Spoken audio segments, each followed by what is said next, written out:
My sme si pred chvíľou dali vaše drinky, už vlastne druhýkrát, boli fantastické, takže v čom spočíva to čaro dobrého barmana? Určite je to v estetike namiešania toho drinku, je to o tom, aké sú tam ingrediencie a v čom spočívajú. Chuťovo musia byť súladiť spolu.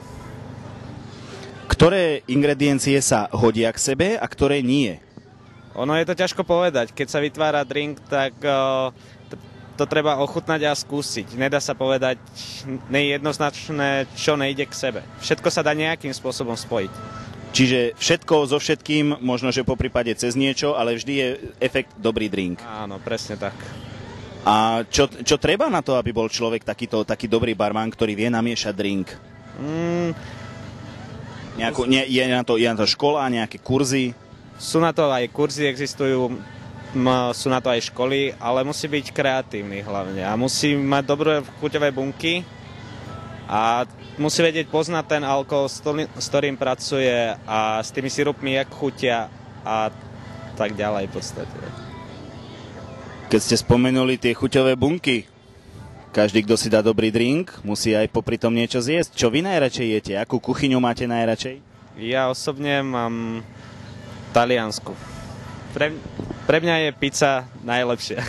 Pizza. Boli tu veľmi veľa ľudí, chválili. Boli tu ľudia, ktorí si vychválili práve argentínske stejky, celkovo stejky ako také môžete?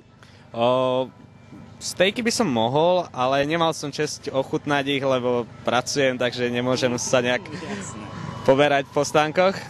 Ale keby som mal čas, určite sa dojdem pozrieť. No, musím vás pochváliť, pracujete vynikajúco. Tie drinky sú naozaj veľmi skvelé.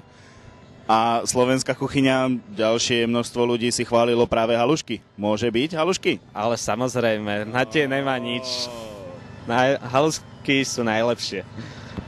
Je pravda, že pizza je pizza, ale za slovenská kuchyňa halušky top one. Je tu aj taká anketa, taká súťaž o najčašníka. Vy pracujete konkrétne v niektorom bare v Bratislave alebo celkovo na Slovensku?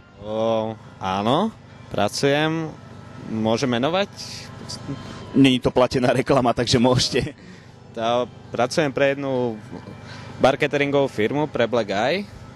A plus ešte pracujem ešte v jednom bare Black and White Karaoke. V Bratislave? Áno, v centre mesta. Lebo práve to, že ľudia môžu hlasovať aj za vás. Možno, že budete práve vy ten najčašník a vyhráte.